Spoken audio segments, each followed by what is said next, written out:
Silvina, bienvenida, muy contenta de este contacto. Gracias a ti, Yorelis, por esta invitación y muy contenta de estar acá y vernos. Sí.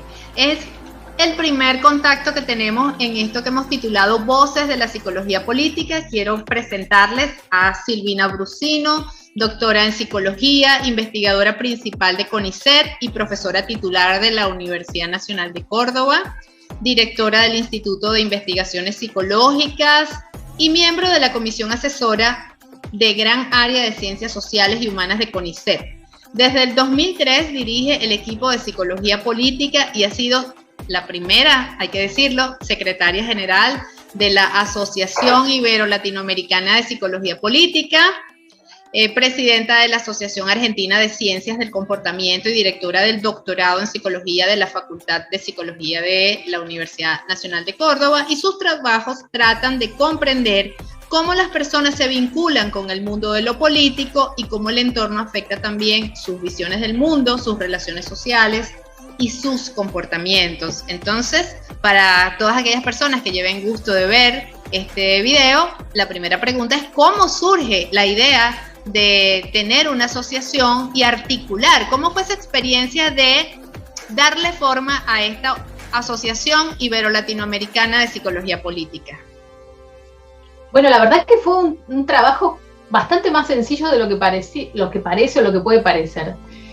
Allá por el 2009 yo tomo contacto con colegas de Brasil, Alessandro Soares y el doctor Salvador Sandoval, y allí empiezo como a tener algunos intercambios de becarios y estudiantes y empiezo a sentir como esta conexión, ¿no? De decir, bueno, wow, aparte porque Brasil era un lugar donde había un montón de desarrollos de psicología política, ya tenían una asociación, y ahí se despertó como en las conversaciones el interés mutuo y la preocupación por tener como una mayor articulación. Entonces, a mi vuelta de ese viaje, con el equipo ya en Córdoba, nosotros ya habíamos empezado antes de ese viaje a rastrear qué había en Argentina, a tomar contacto con los colegas de Argentina. Que eso se hizo antes y que a veces uno no lo hace, digamos, uno trabaja en lo suyo, está en lo suyo, pero no mira un poco más allá. Entonces, como veníamos en esta dinámica, empiezo a hablar con los colegas, y ¿qué parece? ¿Qué tal esto de organizarnos? Ahí surge como una primera idea, ¿por qué no nos organizamos primero en Argentina? ¿Pero por qué Argentina? ¿Por qué no? Bueno, así, fue una conversación entre todos, de empezar a dialogar, y rápidamente advertí como esa necesidad de que no era solo del grupo de Córdoba, era una necesidad compartida.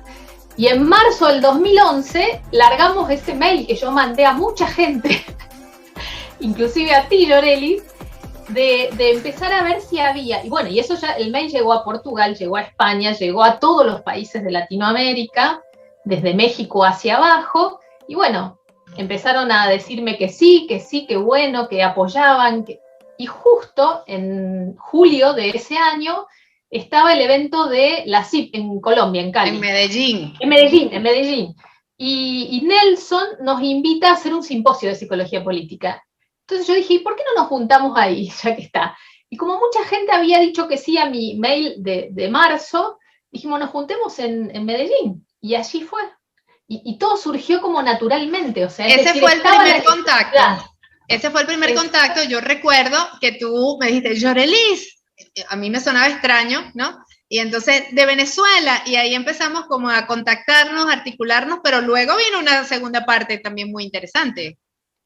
Así es, porque ahí fue el primero, después ahí nos reunimos, Nelson, que había armado el simposio, pidió un lugar para que nos reuniéramos, nos reunimos, y ahí surge como ya el deseo colectivo. Hagamos una primera reunión. ¿Cuándo? Ya, en noviembre. Exacto. Estábamos en julio, noviembre era ahí, un par de meses. Bueno, Córdoba, y nos reunamos en Córdoba. Yo puedo organizarla, se organizó, se dio todo, mucha disposición, por eso digo, solo había que sentarse a juntar a las personas y ponernos de acuerdo, porque eso se dio naturalmente. A los 3 meses teníamos la reunión de Córdoba programada, participó gente de todos los países de Latinoamérica. Ahí se empieza a fundar lo que hoy es la asociación, porque ahí se sientan las bases de esa primera o incipiente organización, y se discute estatutos, se discuten reuniones, se discuten estrategias políticas que iba a llevar adelante la asociación, etc. O sea que la cocina fue eso, fue nada más que encontrar el deseo colectivo y sentarse a dialogar sobre eso. Se dio naturalmente. Resalto esa articulación y ese empuje que tuviste, porque ahí fue donde yo recibí el email y formo parte de la asociación desde ese grupo inicial, que este año cumple su primera década, ¿okay? Y es parte de las actividades que vamos a ir organizando para este año. Entrando en psicología política, Silvina, definitivamente Brasil, Argentina llevan unos pasos adelante en relación a otros espacios de América Latina. ¿Por qué Argentina articula, por qué tiene un desarrollo mayor de la psicología política? Yo creo que en lo que ocurrió en Argentina tiene que ver con la situación histórica y política de Argentina, donde la comunidad de psicología, de psicólogos y psicólogas, siempre se vio interpelada por las sucesivas crisis y eventos políticos que atravesó el país. De hecho, cuando nosotros empezamos a rastrear qué había en Argentina, lo primero que encontramos fue la preocupación por los psicoanalistas sobre todos los eventos políticos previo al golpe militar.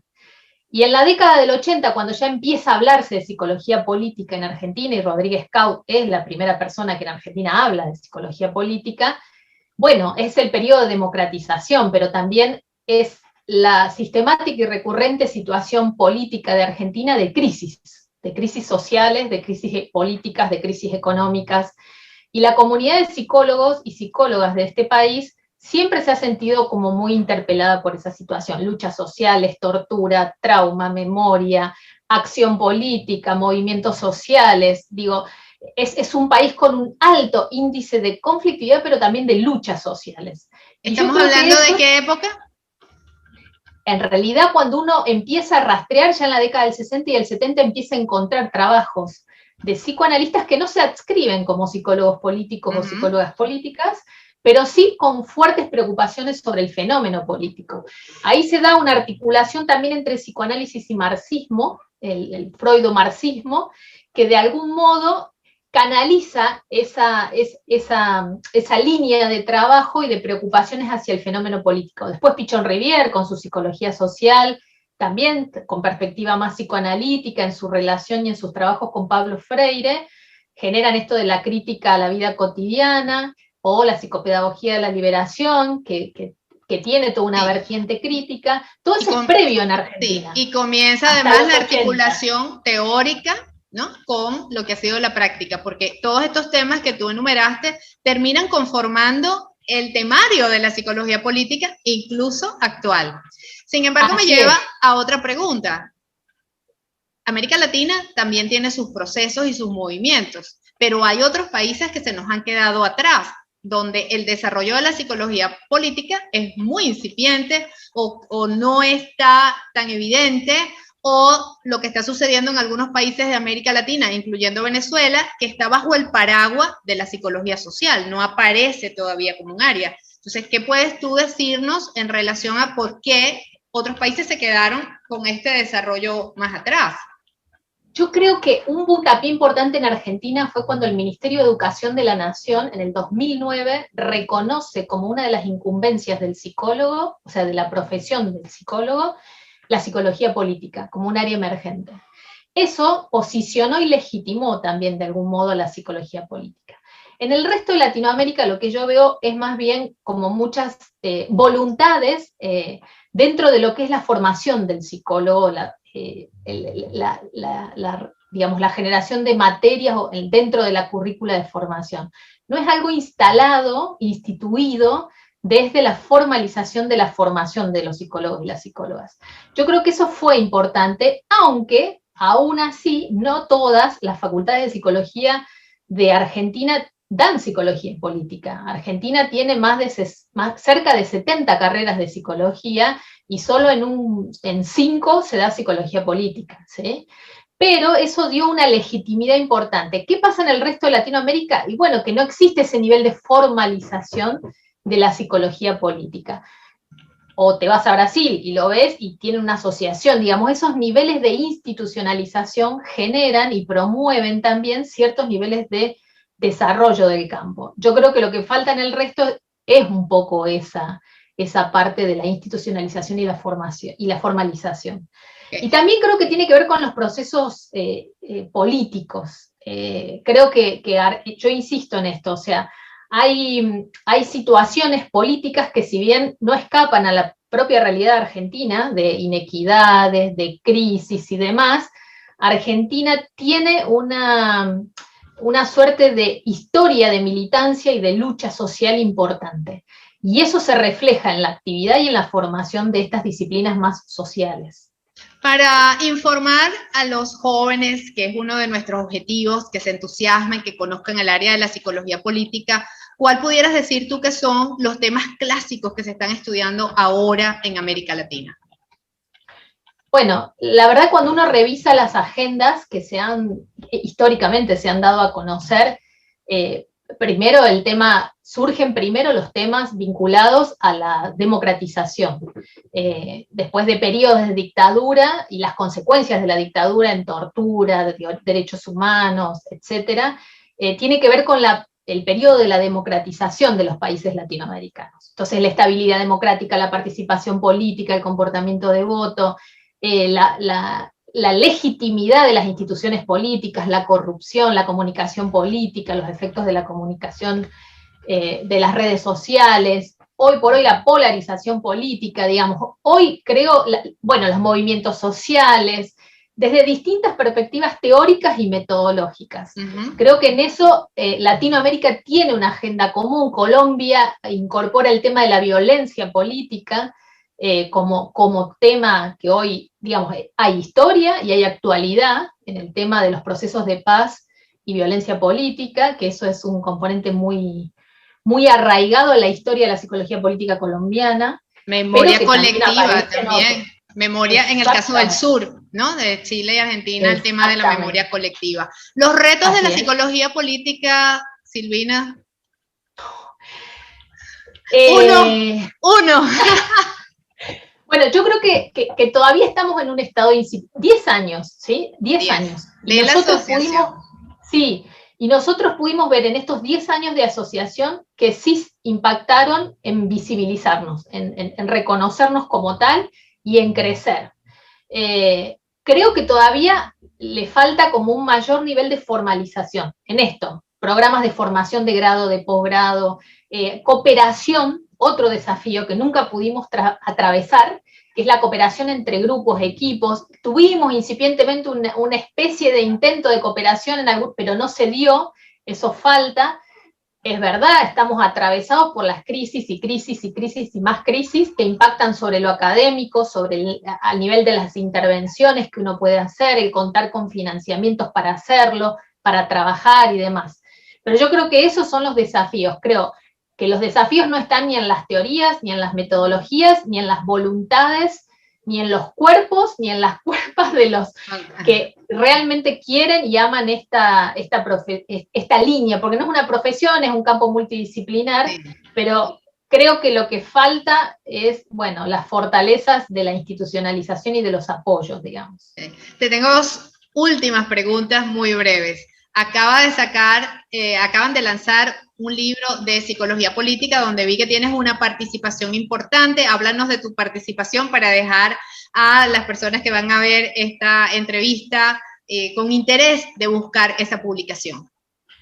En ese libro nosotros contribuimos con un capítulo sobre los procesos de democratización, ¿sí? Cualquiera que haya leído algo que yo haya hecho en la vida de la psicología política, a mí me preocupan los fenómenos vinculados a la ciudadanía y a los procesos culturales en torno a los procesos democráticos. Entonces, en ese capítulo trabajamos sobre eso, cómo la preocupación permanente nuestra es ver un bajo involucramiento político, con baja participación, con un descreimiento importante sobre la democracia, con mucha desconfianza en las instituciones políticas, y eso nos preocupa y nos ocupa en el sentido de, bueno, ¿qué tanto puede afectar eso a que el sistema democrático de pronto se pueda caer o pueda sufrir? que ya nos pasó. Entonces ese capítulo revisa algunos estudios que nosotros hicimos y también recuperamos, porque esa también fue siempre mi lucha, muchos autores latinoamericanos y muchas autoras, en torno a poder, dado que yo tenía la posibilidad de poder publicar ahí, recoger también las contribuciones de otros colegas de la región, que a veces uno siempre está como recogiendo colegas de otras latitudes o de otros que un países poco más desarrollados. es el sentido también de esta sección Voces de la Psicología Política, ¿no? Pero esta vez le estamos dando voz e imagen. Y finalmente, Silvina, un tema que por supuesto a mí me preocupa mucho, que estoy trabajando también en este tiempo de pandemia, que es salud y bienestar, salud mental y bienestar. Conocemos a la Silvina académica, que trabaja, que dirige un instituto, centro de investigación, que además tienes un semillero de psicólogos políticos ahí estupendo, pero Silvina, más mujer, más persona, más humana. Coméntanos brevemente para cerrar esta entrevista, ¿qué nos puedes comentar de esa Silvina? ¿Cómo cuidas tu salud mental? ¿Cómo cuidas tu bienestar? ¿Qué cosas complementan tu mundo? Bueno, históricamente, o sea, desde que soy muy, muy pequeña, yo tengo como una gran capacidad, habilidad, y también he estudiado plástica. Entonces, todo lo que es pintar, dibujar, pinto mucho. La pandemia me ha traído otra vez, porque eso había estado ahí en suspenso, porque la vorágine del trabajo y qué sé yo, bueno, uno va dejando a veces las cosas que a uno le agradan. A mí pintar me aísla de todo malestar y me genera una sensación así muy positiva. También la restauración de muebles, me encanta arreglar todo. En casa todo lo que se rompe lo arregla Silvina. Desde la electricidad, el cuerito de la canilla cuando se rompe, alguna albañilería, pintar, todo lo que se rompe en esta casa lo hago yo. Me encantan las herramientas, tengo montones de herramientas y todas las herramientas que hay en casa son mías. Pero eso no lo sabíamos, qué maravilla. Sí. Qué bueno. Taladro, sierra, todo lo que te O sea que todo el tiempo de pandemia lo aprovechaste muy bien para poner la casa al día, para... Absolutamente. Silvina Bricolage, más o menos. Sí, siempre. Y nada, en una época donde fui a estudiar a España cosas académicas, hice 2 años de restauración de muebles y acabados, o sea que tengo una buena formación en lo que es la madera. Me encanta la madera, he construido muchos muebles también. A lo largo de mi vida he construido muebles, ¿eh? O sea, en casa hay varios muebles. Bueno, pero me alegra entonces haberte hecho esta pregunta porque descubrimos una arista inmensa de una académica. Me gusta que las personas tengan esa otra visión de nosotros, que no somos la simple investigadora, ¿sabes? Con los lentes y tal, sino que nuestro mundo se rodea y se enriquece de otras cosas. Así que muchísimas gracias, Silvina. Comencé con tu presentación y cierro con la mía. Yo soy Yorelis Acosta, he asumido la nueva Secretaría General de la Asociación Ibero-Latinoamericana para el periodo 2020-2022 y estoy en la Universidad Central de Venezuela, Caracas. Muchísimas gracias. Gracias a vos, Yoreli. Un beso y un abrazo enorme para todos y todas.